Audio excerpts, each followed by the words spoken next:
So between April and July a temporary lull prevailed. The Russians, whose offensive had stalled, expected the Germans to be the first to move into the summer offensive. However, it took the Germans 3 months to gather the necessary reserves. With von Raffli, I was on the road on a cold May morning. As we descended the slope, the forests and villages that had been our landmarks disappeared, only to reappear over the crest of the hill when the horses were on its opposite slope. Then the sense of breadth reappeared. We are always in the centre of this vast landscape. The saddle creaks, you feel the warmth of the horse between your legs, your eyes wander aimlessly. After an hour's ride, we see a church whose dome ends in a round poppy, towering over the whole farmstead.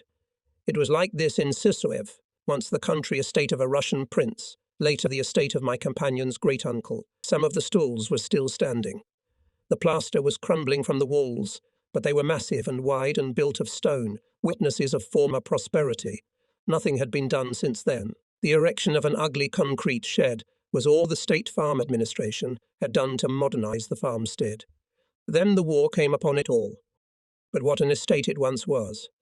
The ruins of 24 large buildings, not counting the wooden houses, were scattered over 120 acres.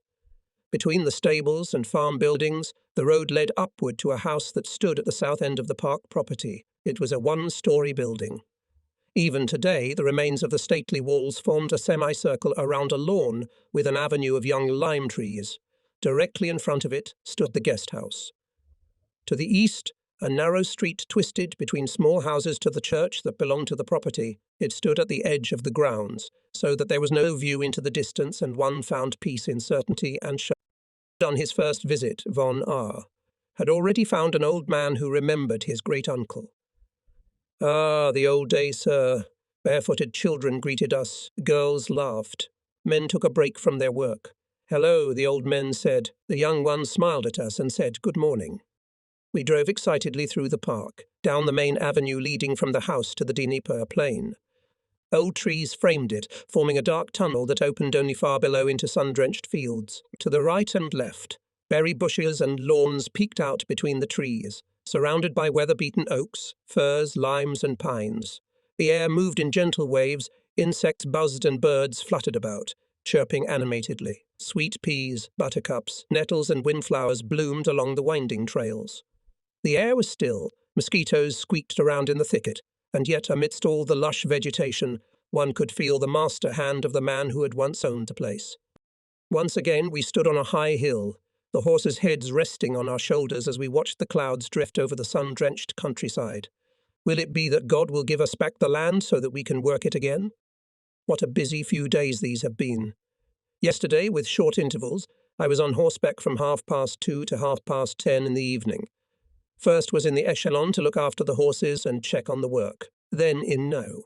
To area to see if the lettuce was ready for cutting and how the radishes would be distributed. I also needed to organize the salad distribution today and see if the civilians were being compensated with food as I had instructed. Finally, I needed to talk to my man there about a very difficult problem in his personal life. I returned here to assess the results of my visit and spent half an hour over a cup of coffee with Vet. Then I rode with one of our supervisors, a theologian, to a field movie. It was walking and riding again. 10 minutes before the session began, I jumped off my steaming horse and said hello by the hand to Heine Stubing, who took seats for us. The hut was crowded to capacity. 2 minutes later, the general sat down beside me. I was greeted by my tomboy boys. I let them pass. They walked 7 kilometers and, following my advice, slipped in without tickets. Walking, trotting, galloping. Don't fall, little horse. Dusk descended, suspicious fiddling, a broken telephone wire. We kept moving back and forth over the terrain. Crackle, rumble, boom. An anti-tank gun. Machine guns, the music of the front line. Guns in the night. Hushed animals, sentries standing at full height, propping up the bright sky. We galloped on down a country road, then a bridge. Erin's ears perked up, and we were already at the stables. My orderly came running, recognizing the pounding of my horse's hooves in the night. It was the winter of 1941. Captain G was riding in front of the battery. It was very cold. He went into the house to warm himself. It's cold, he said, rubbing his hands together. You can speak German, replied a woman who came out to him from a dark room. They began to talk. She said she had worked on an estate in Holstein for 5 years. But how can you live here with 1 bed, 3 pots, a couple of forks and a knife now that you know how they live in Germany? We live, after all, replied the woman. The other day we were in the standing room only room. Olga, do you want to see the pictures? Come here, I'll show you some pictures, said my companion. Olga immediately came over. She wanted to know more about this curiosity-exciting Germany of which she had heard so. Look, this is my daughter. She is now 7 months old, explained my companion. Good, said Olga, her womanly love of children making her thaw for a moment. But it's not the same baby, she said suddenly, taking another picture. This one is much bigger than the first. But Olga, said my comrade, the second picture was taken at a closer distance. Don't you see that? She looked at him doubtfully, shaking her head a little and scrutinizing the photo again. Is that your wife? Sweetheart, she said critically. And that's not her here, she remarked, taking the next photo. Why this? No, laughed Olga, you're trying to play a trick on me. She has a completely different purse in this picture. You see, you've made a mistake. She listened doubtfully to his explanation. She couldn't believe it. We looked at the girl thoughtfully. Then we looked around, examining the hut, this room of the Russian peasant woman, which had once been dark and musty, but now, thanks to the German soldiers, had been transformed into a clean room. And we knew that we still had a long journey ahead of us. We were in the echelon inspecting the equipment. The battery commander was inspecting the mercenaries. Where is your tunic, Alexei? At the tailor's, sir. Go come and fetch it. Alexei turned around youthfully and disappeared like lightning. He returned a moment later, clicked his heels, and held his breath. It didn't give away the fact that he had rushed as hard as he could before. Alexei is an enthusiastic soldier. He has sewn a cockade on his cap. His honor would be deeply hurt if we made him take it off. He wears his uniform in his own manner, but wears it with the pride of a child. He wears a trouser belt and has pushed down the top of the shank of his boots so that the leather lies harmonized around his ankles. He wears his spurs high, in the Cossack manner. It is difficult to dissuade him from doing so. Even an ill-fitting tunic and pants cannot hide the flexibility of his stance. He's not simple. When he returned from taking the oath, he said, I will not stay long with the battery. I'm going to Vlasov. You'll see I'll be there. 2 more villages later we met Grigory. He was 14 years old. He had been picked up while wandering at the head of 2 women with 2 children. He came to the battery commander's headquarters as if we were his old friends. Where are you going? Home, sir, to Nikitino. He took off his cartouche, exposing a mop of blonde hair. Clear eyes laughed in a pure boyish face. Documenti. Here, he put the papers down and stepped back in wary and tense anticipation as we examined them. Grigory B. and mother Yuba B. and daughter Maria. Valia S. and child are following from a hospital in Smolensk to Nikitino. Grigory stood in front, the others behind him. Calm down, mother, he said as the woman behind him rushed forward. He did not turn around, but merely made an impatient sign with his hand. The mother's eyes expressed a great sense of pride in her son. All right, he asked, and it sounded like it couldn't have been otherwise. All right, Grigory, the officer nodded. Cigarette? Then the tension fell from his face for a moment, his eyes brightened, and he leaned over the officer's shoulders to take a light from the battery commander. He stepped back and took a drag on his cigarette like a man dying of thirst. Then he began to speak. His answers followed quickly, and to questions of a personal nature which we asked, he answered frankly. Well, and touched his cartouche, full of the dignity of confiding conversation as man to man, and left the room to take up the space reserved for him. It looked funny and boyish, the expression which his face had acquired, but Grigory, as a man, had already sent the women forward. Remembering his duties, he returned, Don't we have some potatoes for them? Yes, he could take some. How about some bread? Not so easy with that, he was told. He did not express displeasure, as they sometimes do in this country. He did not tell us a long story of their sufferings. He just looked at us and said, 200 grams. Master, you know we have nothing to eat, don't you? I know there's a war going on, but I'm not asking a lot for 5 people. We're used to a hard life. It's not our fault we have nothing to eat. Is it worth saying that he got his bread, and that the battery commander cut it off, taking it from his ration? I cannot help remembering how often in the first summer of the war we met with pure-hearted hospitality from Russian peasants, how even without request they set before us their modest refreshments, because we came to them tired and exhausted from thirst and the burning sun. I recall numerous instances in which modest friendliness was answered with silent devotion. I saw again the tears on the woman's weary face that expressed the severity of her suffering when I gave her child a candy bar. I felt my grandmother's aged hand on my hair as she received me. The first terrible soldier, with many bows and an old-fashioned hand-kissing.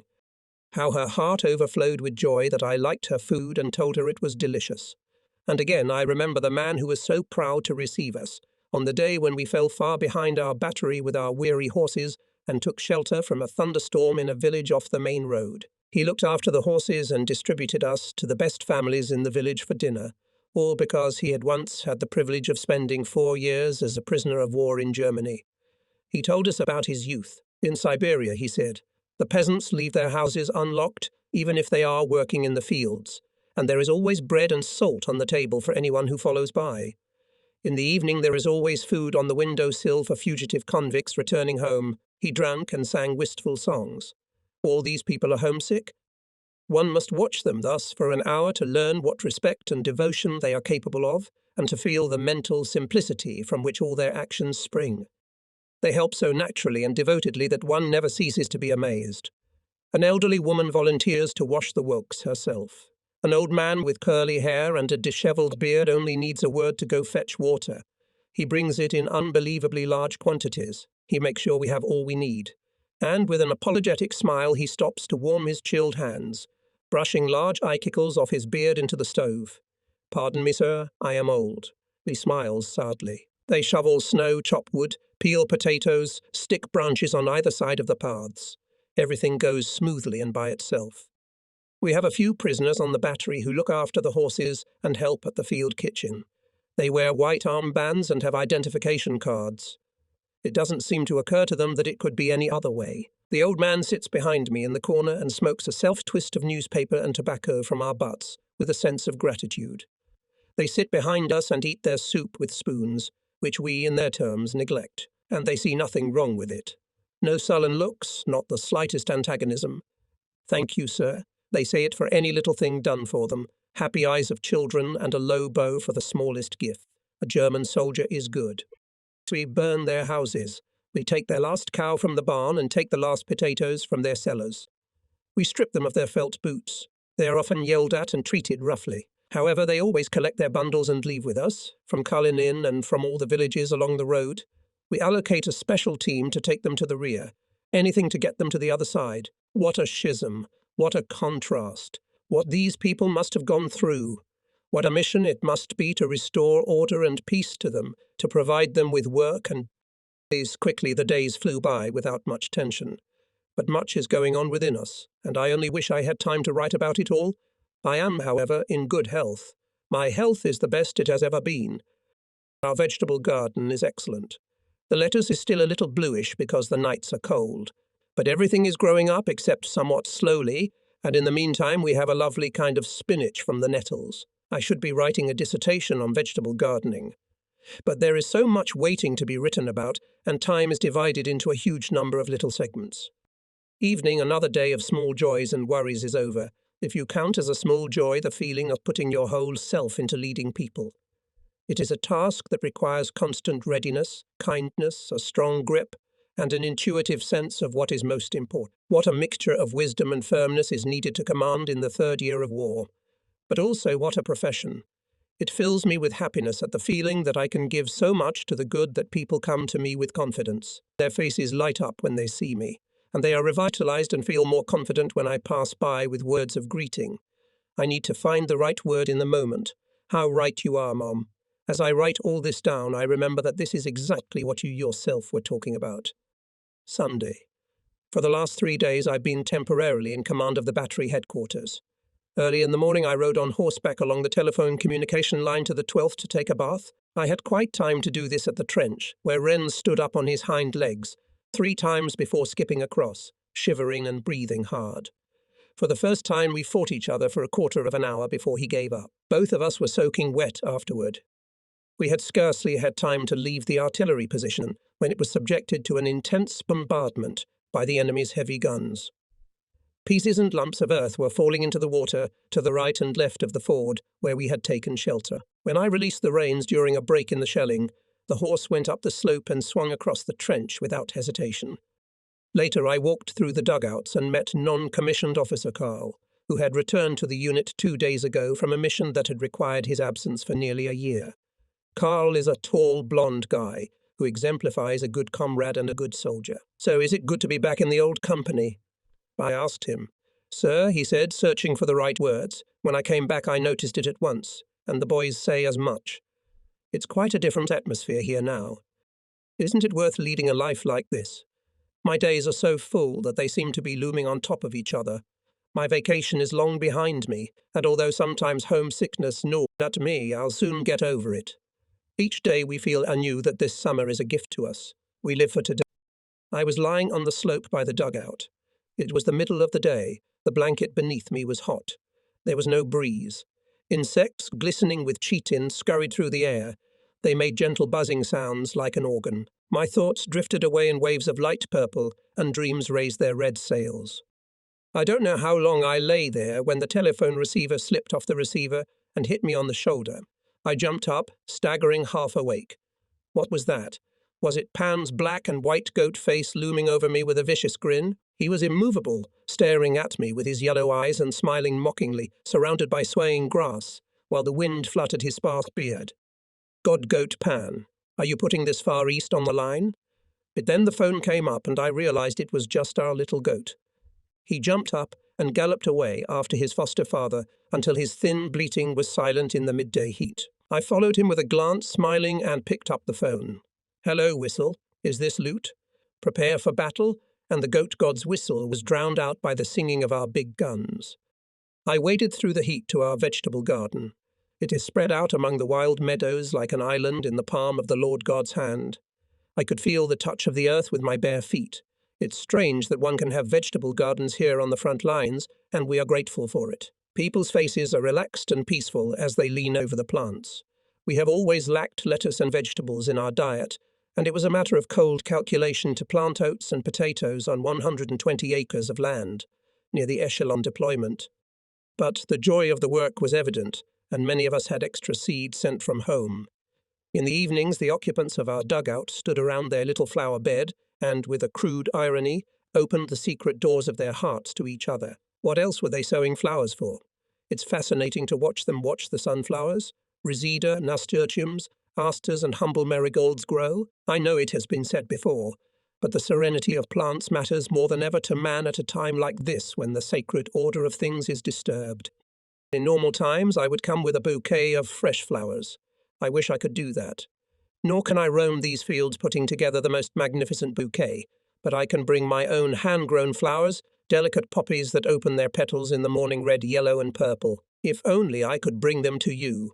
You know how at home I used to pick them growing in abundance and give them to all who shared the joy with me. In the evenings, when the plants need water, we go to the little stream with jugs and buckets and water them through tins with pierced bottoms. The lowland fills with the laughter of men pouring water over each other's heads. In the still air, mosquitoes in the bushes perform their dance behind a thin haze. But they don't bother us too much, because there is a constant breeze blowing and not a single false note disturbs this great symphony of water and sunshine, the scent of grasses and warm nights and this peace that reigns over our sector like the dome of a bell. I was camped out in the woods when I received my mail and had no time to read it. When at last it was possible to do so, we had had time to travel a long way. And Wren and I were hurrying toward home. The reins rested on his neck. Now and then I swatted away the mosquitoes. The road formed a black streak through the wet grass that stretched across the ground on the right and left sides green, yellow and purple colours with light flecks of bells and buttercups. But when I put aside the sheet of paper, only red brooms and sorrel were already visible in the light of the setting sun, like countless little hearts. I spurred Wren on. To late the enemy's front line had remained practically unchanged. The same could be said for his artillery positions, which were about equal to ours. Tanks have rarely appeared. This is the quietest sector we have ever had, but still the enemy's reconnaissance detachments are active. During June we drove back 36 of them, and on June 24 repulsed an attack by force by a battalion south of Pishinka, when it lost 240 of its 360 men. On July 1, an enemy sentry of 30 to 40 men infiltrated through the infantry positions at the advanced outpost of the 12th Battery. The attack was unexpected and followed a very short artillery preparation by mortars and light guns. This was at 4:30. The infantry made a temporary withdrawal from the point of penetration. The forward observation line was broken and the observer had to run to company headquarters to call fire on the infantry position.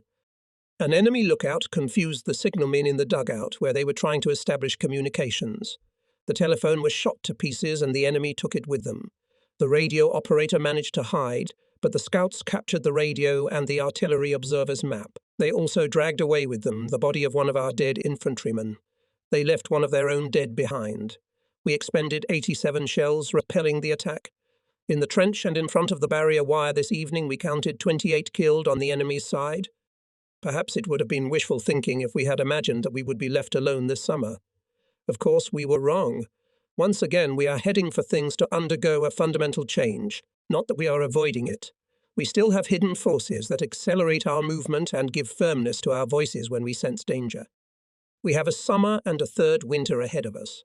They do not want to reconcile themselves to the thought of having to continue to serve without leave. I myself stand back with a slight smile and watch the events unfold. Everything is going according to plan. A plan woven by fate. We are but cogs.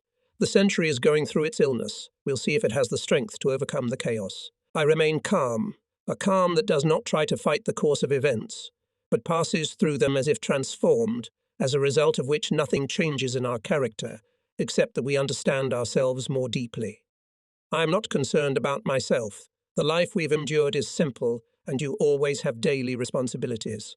I am only saddened that you will be in pain. I fear you may be tired and lose your peace of mind. I am not tired. Black moments are few and rare. The division is also not tired. Some think it is exhausted, but the soldiers are driven only by hope and the dream of home. They will be disappointed. The division is no more exhausted than any other. We won't get any reinforcements, I'm sure of it.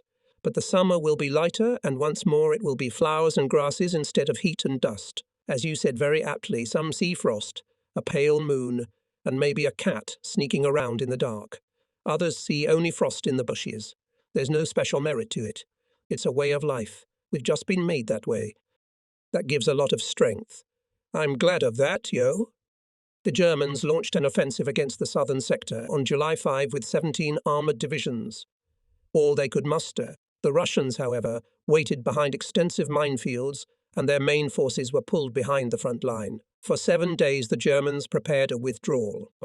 Almost immediately, the Russians launched a counter-offensive, and by the end of the month it had spread to the central sector. Consequently, Pabst's division, which apparently had been in reserve in the Smolensk area, was hastily redesignated the Southeast Division and thrown in to help hold off the Russian onslaught, which cut the Germans' communications beyond Orel. This venture had some success, but Ial had to be abandoned on August 5. The ensuing withdrawal was initially unhurried, but became disorderly when the Germans began to be harassed by air attacks, partisans, and infantry groups breaking through. These events drove Pabst back through Bryansk, across the Desna River northwest to the Moscow-Minsk highway. There, in a battle that remained a mystery and not described by him, he met his death, which so often occupied his mind. At 7:30 we left Gridino and moved towards the highway. The sky was in a solid cloud cover, visibility was poor, and we were being quietly pelted with rain. We took one last look at our vegetable gardens and friendly hills before our vehicles changed course. The horses invariably walked ahead. Their flanks were rounded and they were glossy after a long rest. We were moving fast. At 1 p.m. we reached Yartsev and stopped among the ruins of large buildings. We stood at the edge of the grass border by a miserable road facing the preserved base of a gypsum monument, a relic of proletarian culture. There was steam over the field kitchen. At 3 p.m. we began boarding the train. The inclined platform was wide enough to accommodate all the vehicles of the combat echelon. Everything went by quickly. Soon all the vehicles were secured with wooden fasteners and bolted down with wire. The horses were on their platforms, knee-deep in hay. Bivouacs were erected between the vehicles because there was not enough room in the hay near the horses for everyone. Sevenov, a Russian mercenary, came to say goodbye. The shifting fortunes of the vicissitudes of war had made him homeless. He had served in a unit for a few weeks, and now he wanted to stay with his family who had found work in Yartsevo. He came to us with a heavy heart, silent and withdrawn, and it occurred to me that he must be carrying a heavy burden of sad memories. He had found some support in us. Now, as he stood before me, his long, bony hand shook mine once more. In that shake was everything he wanted to put into words. And yet he had to say something, even at the risk of being only half understood by me. He made a sort of little speech, with his hand trembling slightly, unwilling to let go of mine, and all the while he looked me straight in the eye. His caddy was rising and falling in his skinny throat, and though I could hardly understand a word, I took in the meaning. And it was a good thing it was like that. At 9:00 p.m., we started moving. Half an hour later I drifted off to sleep and awoke for the first time just before midnight. When we stopped in R, I had a good night's sleep from 4:00 to 6:00. I washed my face under a stream of water from a fire hydrant. There were girls walking along the iron bridge that crossed the road with flowers in their hands. Further along the line of defence were guard posts behind thick red Indian-style fencing. The woodland on either side of the road had been cut down to provide a field of vision. The charred, rusty remains of good wagons derailed. Under the cover of anti-aircraft guns, numerous freight trains carrying ammunition and food rolled to the front. Empty trains were moving back. Somewhere 5 threshing machines stood as if forgotten on the spare track. At 8 o'clock I saw the first sunflowers in D. They were growing in the vegetable garden. The landscape opened up in a wide panorama. We were on the way to B. For a long time the terrain here was devoid of forests or other landmarks. The steppe went into infinity. The hills gently smoothed out like waves on the surface of the sea in the doldrums. From time to time there were groups of birch trees with sadly hanging branches, like a thin shawl on the shoulders of an old woman, and in the villages the trees stood in small clusters. The villages were scattered around as randomly as if their builders hadn't quite realized where the end of this endless country was. The neighborhood was divided into green and yellow strips, and the houses seemed even lower among the potato beds and swaying ears. Blown, weather-beaten, with sagging thatched roofs, they presented a pathetic and pitiful sight in the dreary light of day. The larger villages, with a few factory buildings each, looked even more hopeless. But there were isolated places where streams of water cut through the earthbed, and a plain was formed, and even very small streams cut strikingly wide strata. Here one might suddenly come out on a steep slope with villages and clumps of trees, and this gave the landscape a more cheerful appearance. We walked through this country for a long time, and the Pasha's faces stretched out. The scarcity of firewood made warfare difficult, but by the end of the day we were cheerful again. There were forests, even if they were forests in a swamp. We chattered our feet contentedly in the open doors of the freight cars. After all, we would have no shortage of timber for building dugouts and for setting up artillery positions. Russia was again in good order. At the stations, as always, ragged, barefooted children were begging, "Pan, give me bread." In a strange contrast, the latest model military vehicles rolled along the road behind them. Huge industrial plants grew suddenly among the forests, and even if only tall chimneys stood among burnt-out barns and piles of stones, the tension between the two worlds was all too obvious. The unnoticed difference between towers with balconies like swallows' nests and the poor thatched shacks of peasants. But what did we care? We were at war. We wouldn't have time in the coming weeks to fill our heads with such thoughts. The bottle went round and round. N leaned out of the window, his profile standing out against the evening sky. Weathered skin clung tightly to his perfectly sculpted skull. It made him look like a skeleton, a mask with an expression of intense determination. We spent nearly the whole day waiting outside B, whose tall buildings towered over the river banks. Before dark we mused on violin, clarinet, accordion, and my guitar. Then we lay in the straw, only waking up and falling asleep again with the movement of the train. At 4:00 we reached our destination. It was July 31st. We looked at the neglected station, whose only distinguishing feature was a sloping platform for loading military equipment. A column of wagons emerged from the woods, one vehicle after another, the horses walking at a fast trot, and all the time at the same distance from each other. They disappeared around the next corner like ghosts from another world. We unloaded the wagons and proceeded to the village, where we rested until 7:30. Then we made a long march. A richer and more extensive landscape came into view than at first appeared. Vet galloped beside me and said it reminded him of Ukraine. Far ahead, we could hear the deafening rumble of the front, powerful and menacing as in better times. We moved with long gaps between vehicles through the heat of the close day. The sweat inseamed some, the short breaks and concern for the horses, the thirst and the stops for food on the side of the road. Squadrons of fighter planes roared past in the blue sky toward the enemy, and dark puffs of smoke from bursts could be seen ahead in the woods. The thunderstorm broke with a rumble, but the atmosphere remained oppressive. Heat hung over the ripening fields in the vast fertile countryside. The horses pulling the wagons were breathing heavily, their chests foaming with exertion. I rode ahead most of the time, following the signs that marked our path. They led us along the highway and on through dirt roads until, late in the afternoon, we reached an abandoned village. It lay at the edge of the marshy woods. There were no more signs, and we stopped, not knowing how long we should stay here.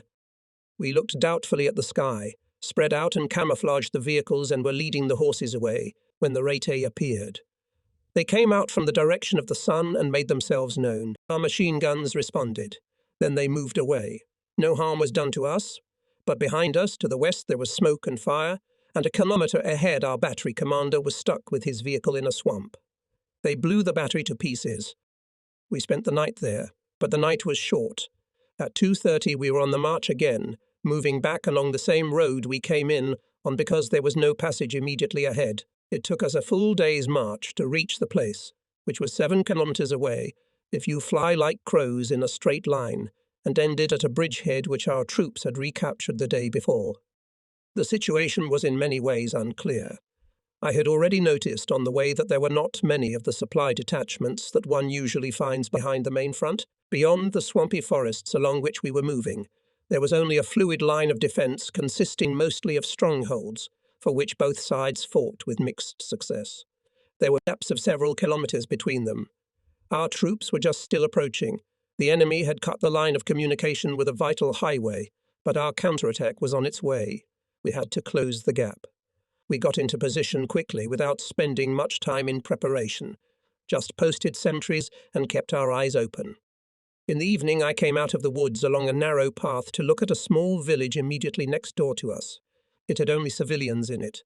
It was reported to me that there were still many young men in it, which seemed rather suspicious because of the great danger the guerrillas posed. It was perfect terrain for them. The trail led through some patches of swampy ground. One had to quickly jump over the trunks of fallen trees. Suddenly you emerge from the thicket and find yourself in front of a village. It is surrounded by yellow wheat crops, shiny barley and dark green potato fields. Just like an island among the forests. To the southeast, the terrain drops steeply to a marshy lowland with stunted shrubs that stretched down to the riverbed along which the front line ran. No one was visible here. Beyond the river began the forest, which gave us so much trouble because of its great lengths and dense undergrowth. When you look at the map, all you see are small, widely scattered villages concentrated on the backside of the elongated gentle hills. We took a long look at the terrain and agreed that it would be difficult for the enemy to break through here. As we turned toward the village with its inhabitants, most of whom lived in dugouts, we saw the usual expanse of trampled earth in front of each house. It was cleanly swept, and sheaves stood in a semicircle around it. In the centre of one such space an old man was sowing wheat. He tossed the grain with a broad shovel, the wind blew the chaff out, and the golden grains fell to the ground. "Much, much bread," he said. One could sense that the bounty of the land was reflected in his words and in the gestures of him and those around him. In a step of the stairs sat a young girl and looked at me. She wore a light-coloured dress. Her eyes were clear and intelligent, and she seemed to me more attractive than any other girl I had seen for a long time. But I dismissed the thought the moment it occurred to me, for I could not afford to think about it. The young men who had been the object of my visit came toward me with an easy gait. They squinted at me, but upon closer inspection, I saw that they just looked more sinister than they really were, and confidence grew with the first cigarette. I wondered whether it was necessary to lock them up for the night. It was no good if they went over to the enemy. But that was too troublesome. I couldn't keep half of Russia under surveillance. In the end, I decided to send my assistants as propagandists. The presence of the girls had already made them restless. The people here are of a livelier character than those in the Smolensk area. They are more cheerful and open-minded. The influence of the South is already felt. Some of the women of more respectable age still wore a sort of national costume. They wore white headscarves tied as on nuns with a coloured ribbon around the forehead. On the coifs at the neckline is a narrow embroidered border, and the sleeves are fastened to the shoulders with coloured ribbon 3 inches wide. They wear a white cloth tied around the calves crosswise by means of black ribbons. Their bare feet are visible underneath. Almost all the men wear beards. Their heads are covered with unkept hair, often whitened as well. Hunched over their wagons with stunted horses, ragged and barefoot, sitting so low that their feet almost touch the ground, they look like dwarves. With grunts and the snap of whips they chase their sturdy horses, these haggard creatures that they control with a rope tied around their muzzles. Even the children treat them as if trotting were their normal condition. I saw an old man who ruled his horse while lying on his stomach on a rye cart, loaded on a cart, his eyes gleaming mischievously in his wild bearded face. I saw another who wore a field felon's moustache, the tips of which were always tucked upward. He told me he had been a prisoner of war in Mainz during the Great War. I stood in the middle of the village handing out candy to the children. I was about to give another boy another one, but he refused, saying he already had one, and stepped back, smiling. 2 candies, come to think of it, that's too much.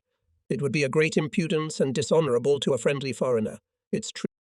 At 5 o'clock the attack on the road leading to Key was to begin. There was no rest until then. The telephone was not silent all the time. The guys laid many kilometres of wire, but they were on their feet all night because of the constant breaking of communication lines. Line passing in the woods was a certain difficulty. Getting within range of a too meticulous sentry in a state of heightened vigilance was a considerable danger.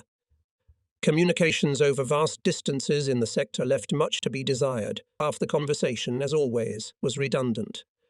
Lieutenant von Ruffley shouted and lost his temper, and several times was on the verge of smashing the telephone. Every now and then the battery commander would growl like a bear that had hurt its paw. We were very tired after the march and the business of the day, but try as we might, we could not sleep. As soon as it began to get light, the tent canopy was thrown back, and the cold morning air rushed in. This time I stood in the back with the doctor while the others went to artillery positions. The attack began simultaneously from the north and south. Its purpose was to close a gap of nearly 2 kilometres, including the bridge, then push the front as far east as possible to secure a line of communication along the road. On our side, while advancing from the north, a slow offensive was underway against the resisting enemy on the right flank. Our losses were heavy. Enemy snipers, some with machine guns, huddled in trees waiting for our infantry to pass, and then opened fire from the rear. The enemy's tactics proved to be vigorous and flexible. It was impossible to deploy artillery in the swampy forests, but he made up for this deficiency by making extensive use of mortars. At the bridge he entrenched, competently positioned and well-camouflaged defensive positions, on which, among other things, were installed 16 flamethrowers.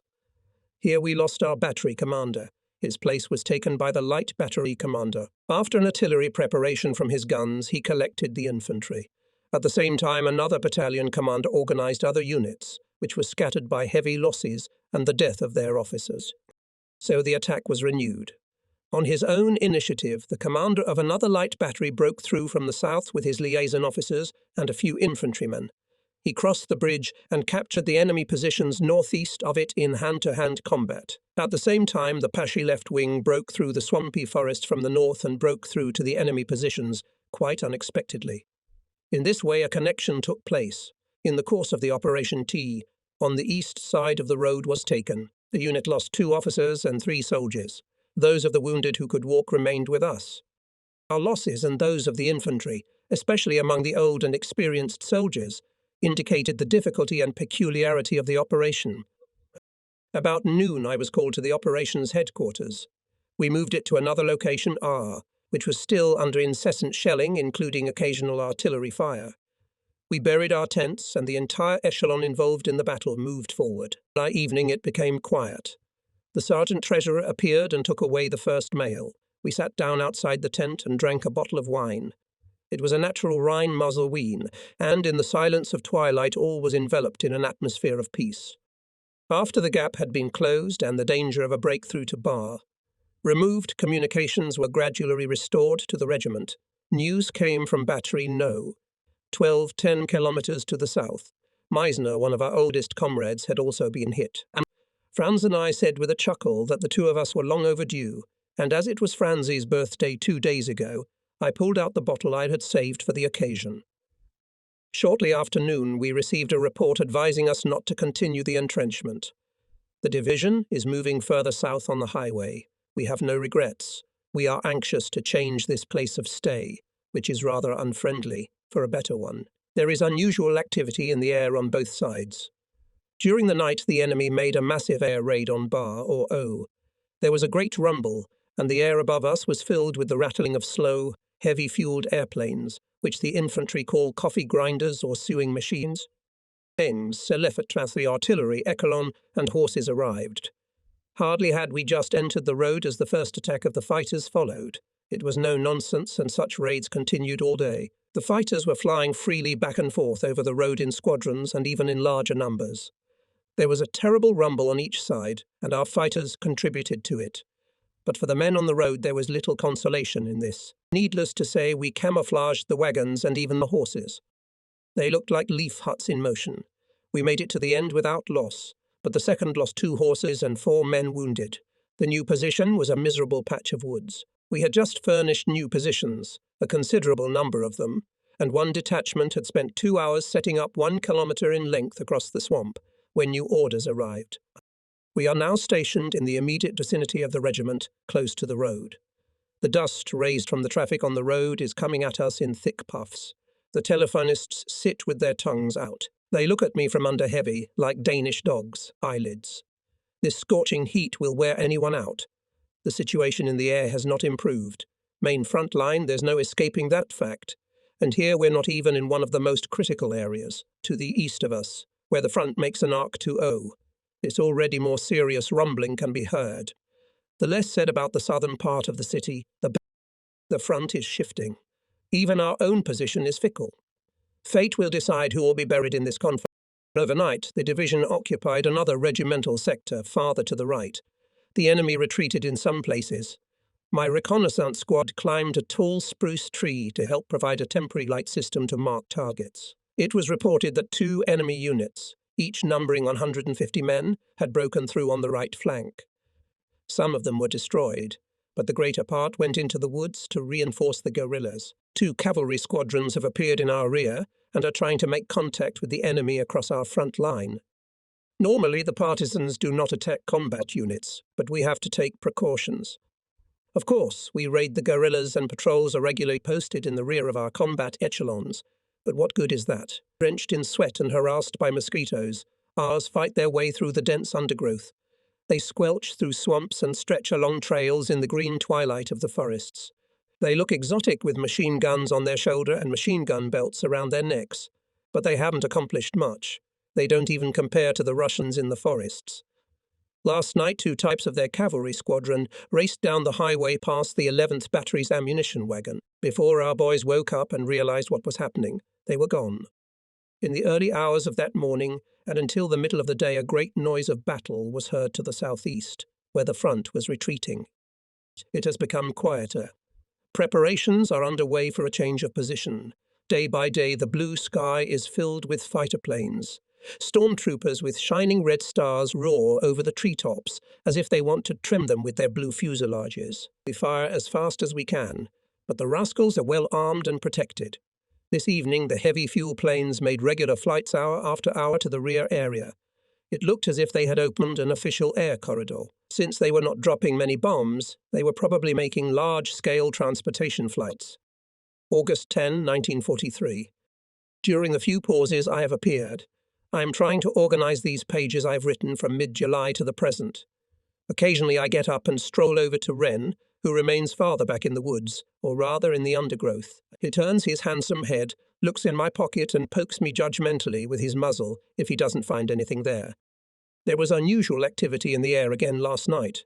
Hour after hour passed, but with the difference that this time Ivan was throwing bombs around. We couldn't even light a cigarette. Most of the bombs spat into the swamp, but it looked as if the tension following the howling in the air did not subside. Last night there was a hit on the front of the 11th Battery. They had 1 man badly wounded. At 19:30 they moved to a better position, At 10 p.m., we received orders to change position in the morning. We have been following the road since 6.0. We roll without respite along the big highway toward K. The wagons follow at intervals of 100 yards. Branches stick out of them, and even the horses' heads are decorated with greenery that sways in time with their steps. Airplanes are above us all the time, both ours and the enemy's. The noise of their machines rises and subsides, changing from a high pitch to a low tone as they circle one another or try to dodge anti-aircraft artillery shots. And the sound rises to a high, menacing screech as they dive onto the road. The smoke from the bombs mixes with the mushroom-shaped puffs of smoke from our shells that fly over the backside of the forest and over the city blocks. Silent, dark tongues of flame rise across the horizon. Before us is a picture of scorched earth. It was at 2 p.m. We made our first rest stop. It was west of K, in a small wooded area. Strips of shelters on each side of the road formed one large temporary military camp. Horses with bloated bellies lay curled up by the side of the road. Those that were still alive fumbled in terror. On difficult stretches of road, the usual congestion occurred. Horses were exhausted as they pulled overloaded wagons across the murderous sands, through deep gaps in the mire and over broken log roads. Once the long columns stood up, when I finally made my way to the head of the column, I saw there an unfortunate peasant's wagon stuck in the mud. It was, of course, overloaded. The poor horse stood breathing heavily, with its flanks bulging, sweat rolling down its belly. The horse is kaput, the woman wailed, holding a bundle of grass in front of his nose. Then even I came to my senses. As our own charioteers approached the difficult section, they mounted the horse without a saddle. A blow with a whip on the back of the harnessed horses, a few encouraging words, and the horses pulled out. This is all done quietly, unlike the noise and shouting in marching columns with horses. The Russians beat their horses to get them up, and they have absolutely no idea how to handle our taller horses. At 7:30 p.m., we turned into a wooded area for a night's rest. It opened out before us after a few hundred yards, and we found ourselves on the edge of a deciduous forest, like a woodland park, whose ancient trees shaded an overgrown meadow. A slight steep slope led down to a clear stream. Dusk descended softly and slowly, and on the horizon blue mingled with red fire. We threw off our clothes and plunged into the warm water while the first stars rose above us. After all the noise, dust and heat, the hour was singularly marvellous. At 5 o'clock we set out again. It was a bad road. The sand was so shaky in places that we had to make log decks. We passed between spruce trees near the railroad leading to B. There were 2 open valleys on the way, over which we had to pass on some portions of the road, which in other places was wide, narrowed to the size of a country road. The wagons rushed down the slope and piled up in front of the narrows. They stood so that their wheels formed an angle with the surface of the log road, which threatened to fall under the weight of the load. With wild shouts from the charioteers, the heavily laden wagons clattered and slid over potholes and fascines laid in the most dangerous places. Mud splashed upward, and the horses breathed heavily. After looking for some time at all that was going on, we began to act. On the nearest hill were the ruins of a village. It took only 15 minutes to go there and fetch the first load of logs, log after log. Pretty soon we had a solid surface. Up to hubs, gave it a good push, and the first wagon was on its way again. Gradually the congestion cleared and the wagons came into motion. We crossed the bridge, which was already hanging, wobbling on its abutments. Then we found ourselves on a new line of defence. It was on the west side of the river valley, a bastion of logs and earth much higher than human height. In front of it, teams were already at work setting up wire fences, and everything in the foreground that the enemy could use as cover had been destroyed. At B, we turned to the northwest. We passed through the gates of a ruined power station which had once been connected with a large industrial establishment. Then we passed over a lock bridge with a large reservoir and disappeared into the woods again. A high-voltage cable stretched on poles through a clearing to some other plants hiding far away in the deserted area. Again we fought another war with another swamp and sands. The log road stretched through green puddles of standing water, where corky trees rose like abundantly grown bridges and islands. Sometimes the treacherous swamp was hidden beneath a treacherous carpet of beautiful green moss. No one but a fugitive or an outlaw would have passed here. Trees lay where they had been broken by storm or old age. Under the roof of thick foliage there was absolute silence. The stench hung lazily in the still air. in which only the buzzing of mosquitoes could be heard. The open space appeared. The village came into view. The sentries of the advance guard appeared. In the old forest, in which we were permanently camped, we could not be seen at all. With its firs and spruces, birches and beeches, the forest stretched across dunes and misty lowlands. Far below stood the young trees, bursting into light from behind the trunks of centuries-old trees. There is a green twilight, a golden emerald light playing over the ferns, over the moss and grass. Sometimes it looks like moving under glass or the depths of a sunlit body of water. Our heavy boots fall silently into the soft soil.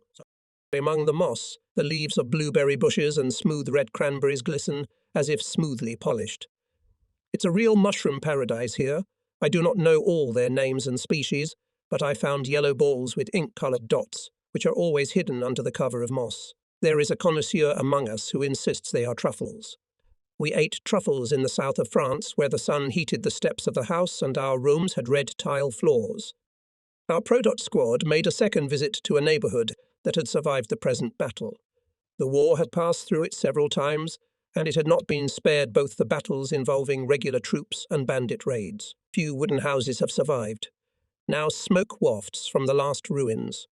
There, during one summer, the ground had become overgrown with grass. After 2 summers, you can hardly find a path, except that here and there a dilapidated, weather-beaten fence with silver-white posts separating the vegetable garden looks different. The bridges are rotting fast. The paths are overgrown. Wild carrots and lupines, marmalade and wormwood have taken over everything. Soon only lumberjack trails in the forest wilderness will be left there. The detachment returned with 3 heavily laden wagons. They brought large dry potatoes with grains of sand on their thin peels, cabbage, beets, carrots, pumpkins and onions. A solid ham of horse meat hangs in the field kitchen. 3 cows stroll between the trees, and milk for Sunday pudding splashes in buckets. They said there was an abandoned forester's house. We rode on narrow sandy trails, through glistening marsh, through sun-drowned glades. Above us the wind blew through the treetops. But there was only the creak of leather, the breathing of horses, and the clatter of their hooves on the soft earth below. When we dismounted and tied them up, the silence was complete. Yellow chanterelles were abundant in the moss. They grew under the young spruce and in the holes left by the uprooted trees. The bag on my saddle quickly became full. We rode through wild undergrowth where it was almost dark. Thick seaweed protruded from puddles, branches whipped in our faces, and trees overhung the trail. Sometimes we had to cling to the horses with us. Once we met a lone horse messenger, but we met no one else for 4 hours. The forester's house stood in a small clearing. The wind blew through open doors and broken windows. A sprout nodded from behind the fence, the last echo of habitation. Some fields had once cut into the surrounding woods, but they had long since become overgrown with grass. 3 fences had fallen down. The bedbugs in the great room had long since starved to death and dried up in the crevices of the brown roof. My foot fell through the rotted, moss-covered floor of the threshold. There was something to be taken there, though. Sturdy barn floor boards, attic front boards, doors and benches. It was worth sending a wagon for that. The airplanes were over us again all night. They bombed me by morning. It was raining. With it came a cold, inclement day. Rain is not a gift if you are standing in a camp.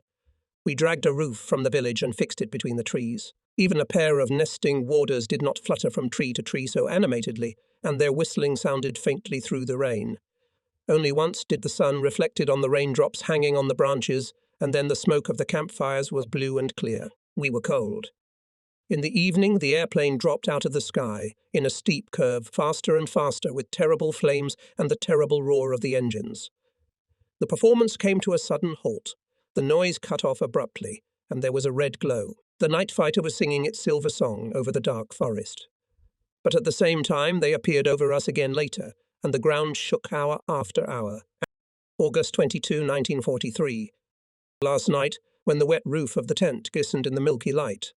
When in the darkness after the rain one could hardly distinguish the man opposite, and could hear nothing but the voice from the loudspeaker rattling over my ear. I felt for a while as if I had gone out of myself and was quite alone. In my weariness, I felt that I had been seized by the melancholy that seizes us when we see the inevitable approaching. Having lost all hope, I felt that there remained in me that last hardness, like a steel rod of energy, which I consider one of the greatest gifts of man. Later, the airplane made a circle over our heads, bringing with it something new in the field of propaganda. To our great amazement, it indulged us with music and speech. The music was unbearable, the words inaudible, but the alien intonation and unrestrained hatred in the words were obvious. It even seemed natural that the airplane would open machine gun fire in the finale. It put the situation back on the foundation of clear and honest relations. At C-80 enemy bombers were flying over us in the B direction. They appeared against the morning sky, squadron by squadron, in a clear formation. It was an impressive sight, and we froze in anticipation. We were not disappointed. At 7:15 we received word from the observation post that 6 of them had been firing for 90 seconds. The roar of the engines and the crackle of the machine guns continued for nearly an hour. We had no more time to listen to them, but subsequently 45 enemy machines were on the ground. At 8 o'clock the observers of the 11th Battery came under heavy fire from heavy artillery, which fired 20 shells that struck the blockhouse by the railroad. 2 of them hit the observation tower. The effect was almost nil. The observation continued. In the afternoon at the 10th Battery, 1 man was killed by a stray shell. The noise of the battle was especially loud on our left flank. The light battery has been withdrawn from that line and sent to the right. Because we expect a strong attack to the south, follow the reports of the adjusters like a temperature chart. In the evening, we moved into a new dugout, and for the first time in weeks could take off our clothes. When our horses returned last night from pasture, a black cow came with them. She was trusty and affectionate, and we petted her very much. When I went to the stable at dusk, our charioteers were in ambush. I stood leaning against a tree for a while, my gaze wandering over their faces. They all turned in my direction, and a devilish temptation hung over us. I gave them free rein, and they immediately set to work. Soon the cow was hanging from crossed logs far out in the undergrowth. We did not know then that it belonged to the 3rd Battery. But we found out that night because teams of searchers showed up. They combed our camp up and down, and today they came armed on horses and with dogs. They stood at the field kitchen, wary and suspicious. They sat there until evening with tired eyes and haggard faces. But by that time they were already convinced of our honesty, even though Lieutenant R. told them, "Take a good look around the old headquarters of my battery." They are masters at it, but they could not match us. When a field officer arrived with suspicions, I lined up the charioteers and told them that anyone who saw a cow belonging to the 3rd Battery must catch it and notify its personnel, as friends are supposed to do. This was the last straw, and the charioteers thought they would have a stroke. It was a picturesque scene. When I gave the command to disperse, they rushed away, looking for a hiding place to spew their restrained laughter. We were lousy, but we had vermicelli soup with a wonderful yellow fat floating on the surface. Yesterday a messenger arrived from Lieutenant R., who asked us for a couple of cups of milk. We were glad to share with him in the name of old friendship. This morning he arrived and we invited him to lunch. We had just had some very good goulash, and in large quantities. Toward evening we had coffee with him. He was charming, and we concluded that we were low black souls whose meanness was boundless. We promised to treat him to milk whenever he wished, but we could not open ourselves to our crime. We rode again to the forester's house. My strong horse rode like the devil. The branches that grazed our faces were weighed down by the glistening drops of rain. Beneath the yogis lay the first red leaves. The grass was yellow and the fields took on a grey hue. Here we are, and this summer is nearing its end. A week ago, we started building a defensive artillery position, set up as a second reserve position. In the meantime, we had a visit from someone in charge. The supply officer painted a very bleak picture of the supply situation for the coming winter. But it had been so for so many years that it could not upset us any more. He concluded by saying that it was intended to send another team to the rear for hay, so that we might at least be able to save some raw forage. This we vowed to do. At the previous position we had gathered mountains of raw forage. Week after week, tired teams gathered hay into stacks in the Dnieper meadows. This work distracts not only supply teams, but also able-bodied soldiers from active units. But there is nothing we can do about it. The additional needs of the unit and the supply difficulties are too great. We are obliged to live off the land. Yesterday morning the regiment sent a team to the rear to collect horses. Our battery allotted a sergeant and 5 other men on a truck. Each was given 90 live cartridges and instructed to take away the partisans' horses. Pretty good business, isn't it? Here we are on part of the Eastern Front. which used to be partisan territory itself, except for the swamps at Rokitna and other lovely environs about which I could tell astonishing stories. Guerrilla actions are a prohibited method of warfare. Our fight against them goes beyond any military convention. We have to paint red crosses on our ambulance trains because their presence makes them the object of the most fierce attacks. It's at 4 p.m. Today we stood around the table with sorrowful faces. Then I passed the men who had begun digging our last dugout. They were sitting on the edge of the pit with their chins resting on their hands holding shovels. I made an eloquent gesture in front of them that meant quit working. They stood up, chuckling and shrugging their shoulders. We've been thinking it over so much, they said, but what the hell? And went to their dugouts. Yes, just like that. Be it at least something but wonderful. If you look on the black side, it's enough to break your heart. If you react in a constructive way, as befits a soldier, it makes you sick. It is a waste of energy and goodwill, a waste of that remarkable, indefatigable spirit of the troops that even now, after 4 years of war, can still amaze and even awe. It is a waste for which many should be firmly kicked in the ears. Not only have we already completed all of our summer stables, but we have also built underground shelters for 65 horses. And what do the people say? They say, and one can judge how much this shows their full confidence, that this is probably done to give us time to go back and build up positions for the winter, that it is really quite a wise move, because this is true, isn't it? There are no Russians around at all. There can't be any. This morning I discovered the first bits of ice in the watering cans. I remember writing this same sentence a year ago. Today I'm repeating it, and today that repetition seems daunting. The first signs of impending winter always appear too soon. It only emphasizes the monotony of what is happening, and in that light, all the things whose beauty I was trying to convey pale. Don't the events happening to us in Russia keep coming back to the same act? When I close my eyes, even a change of scenery seems insignificant. The spectacles that made us marvel have seldom been attractive. There is no beauty in this country, nothing to move us or lift our spirits as there was in other countries whose beauties thrilled us. Despite all the changes, our life here is so monotonous that it is measured out quick. Perhaps it is for this reason that against this background the human soul appears as something unique. I think about it without bitterness, because it doesn't make you bitter. I am sitting in a soft chair with my legs stretched out. In fact, I'm not sitting, I'm lying in it, just as I used to lie in our big chairs at home. I'm pretty sure that's not how any officer or the most junior of lieutenants do it. Even if the battery commander didn't notice it immediately, he must feel it subconsciously. It only takes a thin layer to penetrate his consciousness, but I'm not going to change my position. It's more important to see the light falling through the amber-coloured rum in the bottle, more important to slip out of my form for a moment and no longer feel the boots on my feet. What could be more important? September 9, 1943.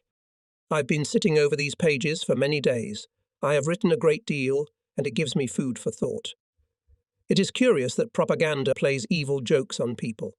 It thoroughly entangles the individual. The mind of a nation appears to be like a photographic plate that can be manifested at someone's whim. The delivery of our mail was upset not by the great events of the war, but by their absence. That sounds paradoxical, but it's true. It's because we really shouldn't be here anymore. Actions are practiced to perfection. At the first sign of trouble, the guys at the base signal the usual hasty retreat to a new position. And now there they are, far away from us.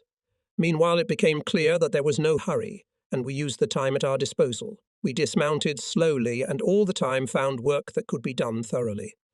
The squadrons of destruction set to work. For a moment we were in a state of suspended activity. I, too, sent a large number of wagons to the rear, and with them the main baggage.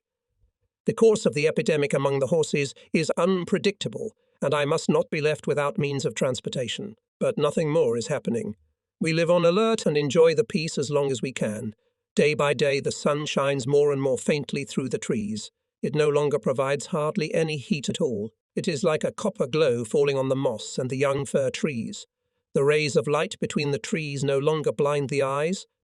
At 8 o'clock we brought torches to our dugouts. Flames burst from the doors and window openings, and the smoke hung in a wall among the tall trees. We burned every last board. Then we marched on. At the crossroads at Khrushchev we paused for lunch. A railroad car was making its last leisurely trip along the rails to the west. 2 men sat on it and dropped explosives 2 charges at a time for a length of fire cord. 2 sappers ran behind, setting the explosives under the tracks and inserting the fuses. How the devils they ran, and how spectacularly the thin white jets of flame burst from the ground. Piles of iron whistled all around, and bitter powder smoke floated over our heads. The road behind the railroad was closed for an hour after this. But this was only a part of the destruction wrought, a laughably insignificant part. All the water pipes, all the narrow passages were mined. For hundreds of meters through the forest, red charges were fastened to trees so that they could be thrown across the main road with the least possible time. The villages were set on fire. They burned with incredible vigor. The heat impeded our advance. We galloped through, covering our faces from the rain of sparks. The wagons had to go around.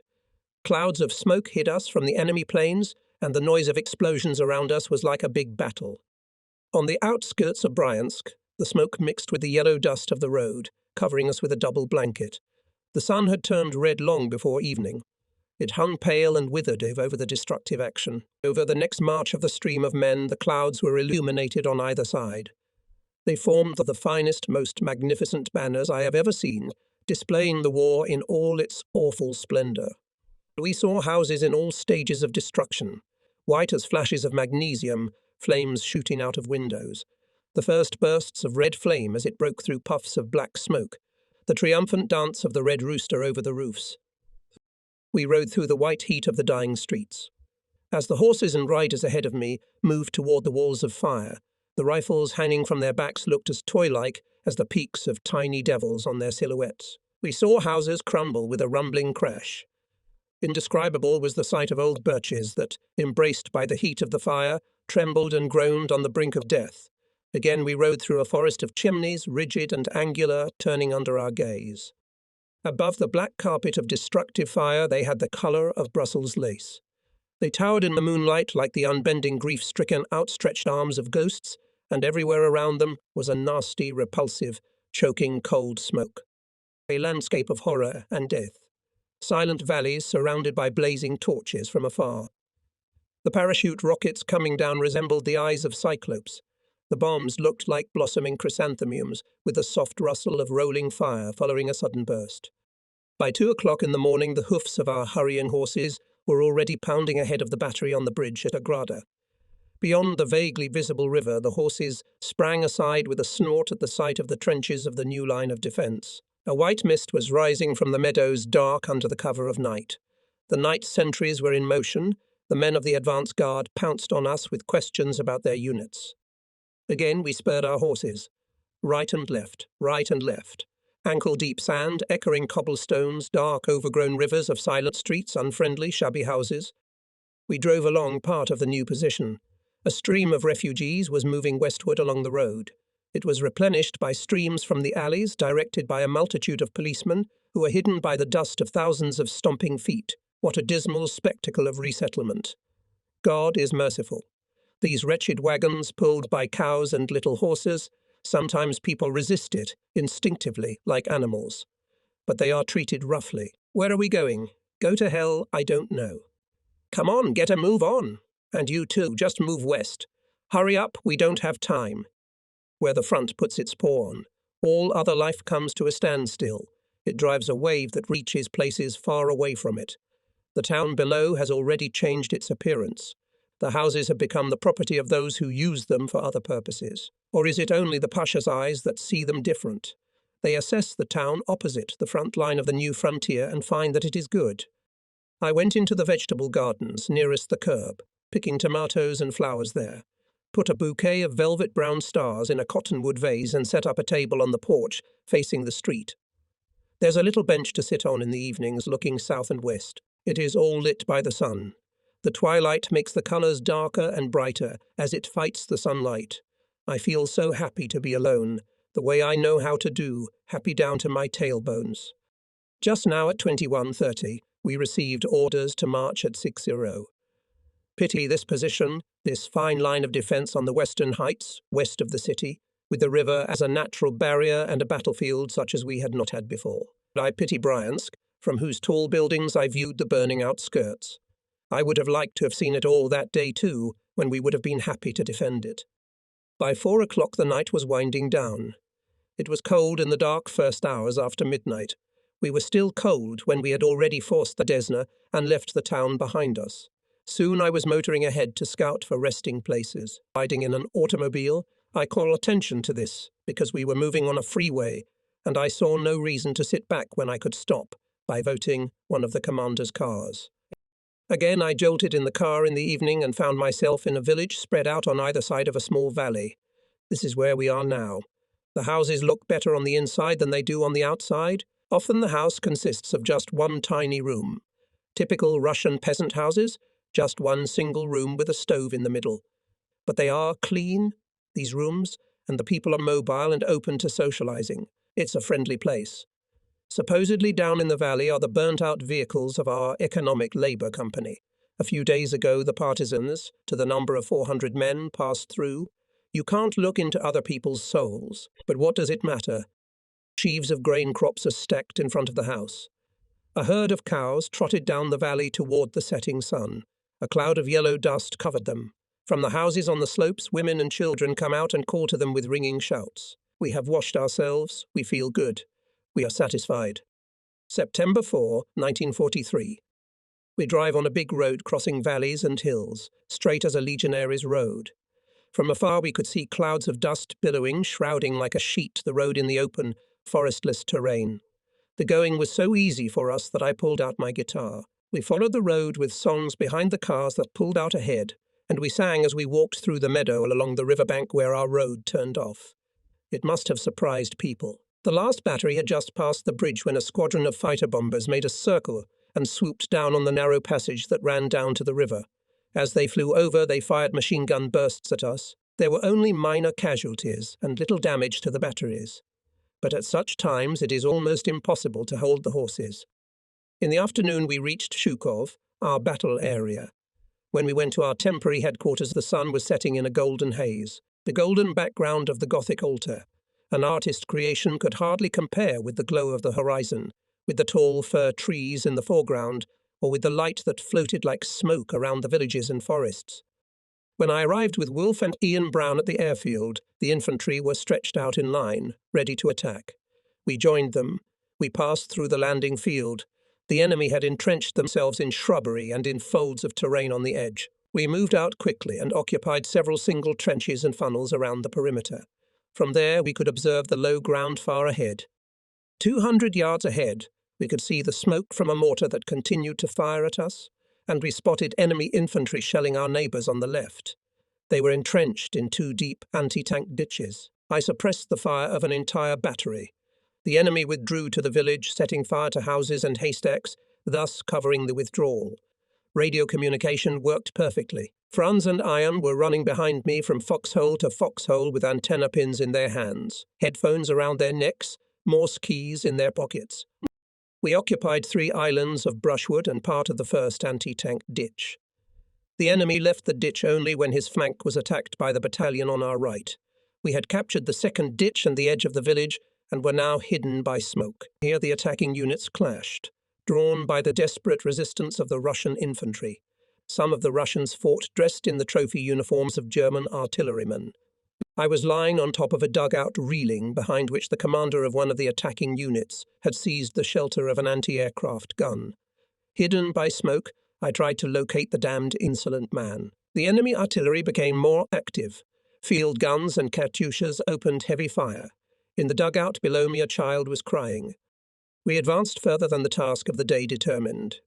We dispersed the enemy units and returned to a pre-prepared position on an elevated perimeter. Meanwhile, the enemy had deployed their guns. We crawled on our bellies again. Franz and Ian were grumbling, complaining that their backs were blackened and blue from the constant pressure of the equipped. The infantry entrenched themselves in the airfield. Evening was approaching. I had to organize a fire screen, and our anode battery sat down. The Russians launched a counterattack but were pinned down by our fire. We joined the corrector and took turns transmitting his data, using the same auxiliary equipment. I put up a fire screen by means of light signals. Only then could we, exhausted, think of finding some shelter and of the fact that for the last 2 hours our provisions and our blankets had been waiting for us somewhere behind us in the woods. We found a narrow bomb silo shaft and crawled in, along with the adjusters and a few infantrymen. The moon rose as from a steady red ball. Franz and Ian walked almost 3 kilometers across the airfield to see how our wagon was doing. It was almost midnight when they returned, crashing through barbed wire and craters of rocks and piles of bombs. In between fighting, we found a stove, bent some pipes to connect to it, and built a fire. The silver moon was slightly in a haze. There was frost on the ground and empty single infantry trenches, but we had fire. Bullets whistled in the field, but we had 3 meters of ground over our heads. Our horse stood behind cover. Ian gave her a crate of fodder to keep her head down. At the beginning of the 4th, the order came to change position. At 3:45, we marched back. It was still dark. Again, we scouted our way between piles of rocks and wire fences and shards of broken concrete. We saw dead men in the brush, fallen horses and broken vehicles on the road, piles of mangled equipment. Our mouths were dry from smoking and fatigue. Between the walls and through the broken windows of shell-shocked buildings, we could see the fiery red morning sky. It turned yellow. It was raining. When it, grey, hung low, and the ground was as if wrapped in a cold compress, we gave up. The roads were like a viscous oatmeal porridge. The grass was covered with white hoarfrost. Some fields still showed potato haulm, brown and shriveled. We were soaked to the skin, dirty and tired when we found shelter in a few houses in Mali Salip. Tomorrow we are going to move into position. According to the Wehrmacht Communique, the enemy began the expected offensive on Yelnya. 3 cavalry regiments became divisions. I am sitting on a straw mattress in the open air waiting for the order to move out on a communications task. Infantry gun shells whistle through the heights from the east. 4 tanks break through the railroad to the north. The shells of the 11th Battery slowly approach them, until flashes from the barrels of their guns colour red the puffs of smoke from the bursting shells. The tanks clumsily turn back. We move forward and climb the slopes toward the railroad. Tanks and anti-tank guns are firing at individual soldiers. We lie down for a long time, taking cover behind a small slope, and figure out a way from bush to bush. The bushes are scattered at some distance from each other. Our silhouettes stand out clearly on the ridge. It is a clear, warm day of late summer. Buckwheat fields glisten in the sun with rusty red colour. In the distance, another village is burning on the enemy's battle line. We descend into the valley of a small river, where we find a telephone line stretching toward the enemy. Soon we are already munching the day's portion of bread, laid out for the infantrymen, to the sound of high-pitched machine gun bursts, to the howling of rapidly flying shells and heavy brats with a deafening thudding bass that shake the ground. The powder smoke came in lazy waves. At last we reach Lieutenant Ilner. He sits by the river and washes his feet. 8 days have passed since I last took off my boots. It's a pleasant moment of peace. At 17:30 we received the order over the radio, retreat immediately. At 18:30 Ian Brown was waiting for us at the edge of the village. He led the horse out of the low ground where he had tied it earlier. Half an hour later we were in the village, in an artillery position. The batteries were ready to go. The headquarters had already withdrawn. They had all around. The sky was red. It was almost night. A girl looked out of the window. She recognized me. I was looking for quarters for the battery personnel at the time. "Don't go," she said softly. "Oh, Panenka, what do you know about war?" Wren was already saddled. We rode behind the battery, catching up with the dark columns. The heavy binoculars clanked with a clang on the buckle of my belt. We levelled off with the battery. We're marching. It's cold. Midnight is coming. The moon floats through silvery clouds. Parachute flares shine brightly like constellations. Somewhere bombs are whistling. I take out my gachia. "Do you know how many stars there are in the sky?" "Yue Chu, that it's coming from up there to us?" Franz looks pale and sickly, with deep furrows around his mouth and eyes. He has a fever. I feel like I've had the air pumped out of my stomach and swallowed salt water. I've only eaten a piece of bread since noon. The wagon's on its side, all muddy. Never mind, it doesn't matter. It's still too cold to eat when we're on the road. Let's sing another song, smoke another cigarette, then we won't feel hunger so much. Slowly, everyone fell asleep right in the vans and in the saddles. Ton has to wake up the truck driver snoring behind the wheel. Leaving behind 4 kilometers of the road, the column came to a standstill. At 4.0 we arrived at our camping quarters. 2 days later Helmut Pabst was killed in action. Last will Russia, April 17, 1942. Dear parents, how can I ease your pain? What could I do to soften the blow that no longer bothers me? But only you. I will gather all my strength to try to exhort you. My life is not fully lived, but it is complete. It is filled with your love, and it has been so fulfilling that I can only thank you over and over again, even though the other life in which I intended to do my thing as befits a man has barely begun. That first life is fully completed and brought to completion, the one that you, my father and my mother, gave me and protected. I love you so much.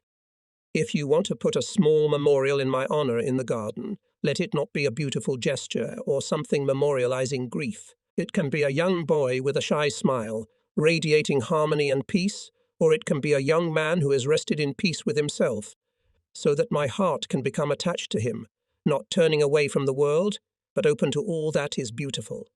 Farewell, I loved you so much.